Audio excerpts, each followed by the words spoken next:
Yo, what's going on, guys? Mush back at it with another video, and man, Battlefield 6 has come out, and it is in a little bit of disarray. This game is doing just insane numbers right now, and I think come Saturday, tomorrow, as I'm recording this video, it is just going to build and build, and it's going to be a monster of a game.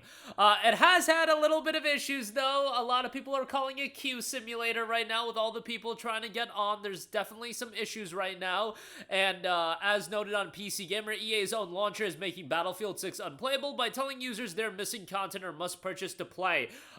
This seems to be an issue if you have the game on the EA app.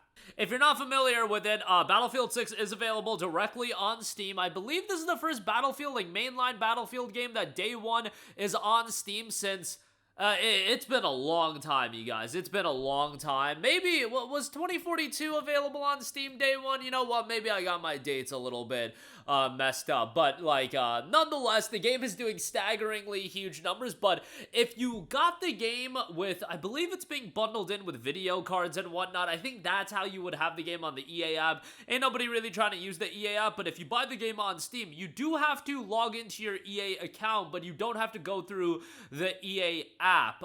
So it's a little bit different as far as that's how it's handled. Unfortunately, even though you don't have to use the EA app, they're not offering this game as a Steam Family Share title, which, you know, I'm in a family share myself and I have the game, and I was hoping, my family could play the game. Unfortunately, that is not the case, and this is one of those games that's exempt from that program. But the game is having some issues right now. Hundreds of thousands of players are trying to get on the game, and that's hundreds of thousands of people on PC alone. There's actually millions of people that are trying to get into the game right now, and it does seem like most people are eventually able to log in. Right now, the game on Steam does have a mostly positive reception, and a lot of those negative reviews are gonna be from people that are playing the game and they can't get on. Let's read some of the negative reviews. TLDR, good game, bad practices. Single-player campaign needs constant internet connection and EA servers. Yeah, that's obviously something that I would vehemently disagree with. And right now, a lot of the issues people have with the game is stuff outside of just the core gameplay, but obviously you want a game to work right out the gate. But as I'm recording this video, the game is at 700,000 concurrent players. So, you know, they ran their beta testing, but the game is doing even better than what it was doing for the free open beta. And generally that is the case, which I find to be a little bit surprising, but this happens very frequently where companies will run free open betas for games. Like Monster Hunter Wilds had a free open beta, Battlefield 6 had a free open beta, and then ultimately when the game comes out and it's $70, then it's when it's cracking records and whatnot, and it's doing even better than what it was doing when it was a free open beta. Maybe because the marketing push when a game is actually gonna come out versus when they're just running an open beta is obviously so much greater when a game is actually coming out. But I still find that quite a lot surprising, given that you've got this $70 barrier for entry to jump right into the game. I have heard pretty mixed things about the campaign, which I'm honestly a little bit bummed about. I like whenever a multiplayer-oriented shooter has a good campaign.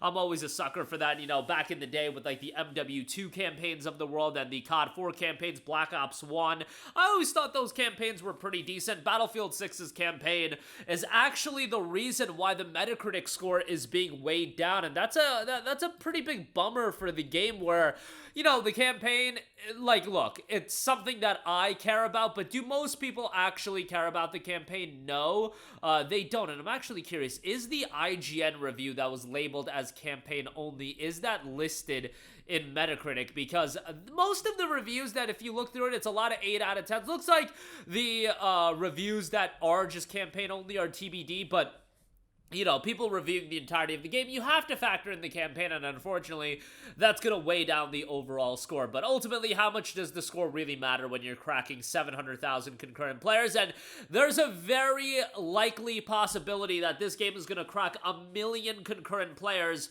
when when Saturday rolls around. Like, Saturday is when games generally peak, or when games generally peak after their initial release. But remember, with a game like this, longevity is gonna be the name of the game. Where are we 6 months from now? I was about to say a year from now, but we don't even have to wait for a year. Hell, where are we at a month from now, 3 months from now? You look at like Borderlands 4, and I get it, totally different style of game in the sense that Battlefield 6 is a multiplayer competitive shooter. Borderlands 4, you know, has its solo experience, but co-op focused as well. But that game is a sixth of its original audience, and a lot of these games come out with a ton of buzz, a ton of momentum, and they can peak really high. Halo Infinite is probably the best example that I can give to you guys, where that game came out free to play, launched with an immense amount of Steam concurrent players, and then ultimately a month, 2 months after launch. And while Battlefield 6 looks great right now and people are really enjoying it, it's going to be up for EA to keep people engaged into the experience, and obviously they're incentivized to keep people engaged into the experience, given that even though it's a $70 game, it very much is a live service-esque experience. And the Halo Infinite example is crazy. This game peaked at 272,000 players back in November of 2021. A month after release, 147,000, and then 2 months after release, you were down to 62,000. So we'll see where Battlefield 1 ultimately settles in at. Right now, the peak is obviously much, much greater than Halo Infinite, and Halo Infinite was a free-to-play game. This is a $70 game, and peaking at 700,000 concurrent players, probably going to crack 1 million tomorrow. Unfortunately, there are quite a lot of issues, but a lot of those issues are in the EA account.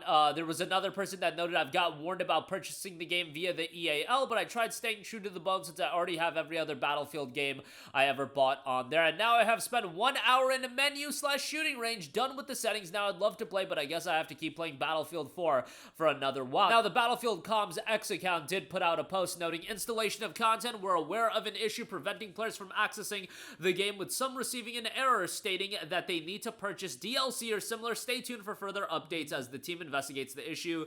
Thank you for your patience. And yes, launch day, spending $70 on a game, some people taking off work to get hit with wait in queue, and then content not installed. How about that? That's obviously not ideal. That's why, for a game like this, you know, taking off work and taking off these days with all of the issues that do persist, especially for online-oriented games, probably not the best route to go. But the game at this point, a gigantic success. It's huge. It's absolutely huge as far as numbers are concerned. And if you look at pay-to-play, big-budget multiplayer titles, this is the biggest concurrent player count I think we've ever had for a multiplayer-oriented game. Look at every other Battlefield game, which again isn't really fair given that a lot of them were Origin exclusives, but other Call of Duty games, this game is a juggernaut of a success. So we'll see ultimately what the viability and the long-term success is. You know, you heard crazy stats and numbers like EA's looking for 100 million players and nonsense like this. Like, they're not going to get that, but they're going to get something that's very, very good as far as the numbers are concerned. Hopefully they get everything ironed out and working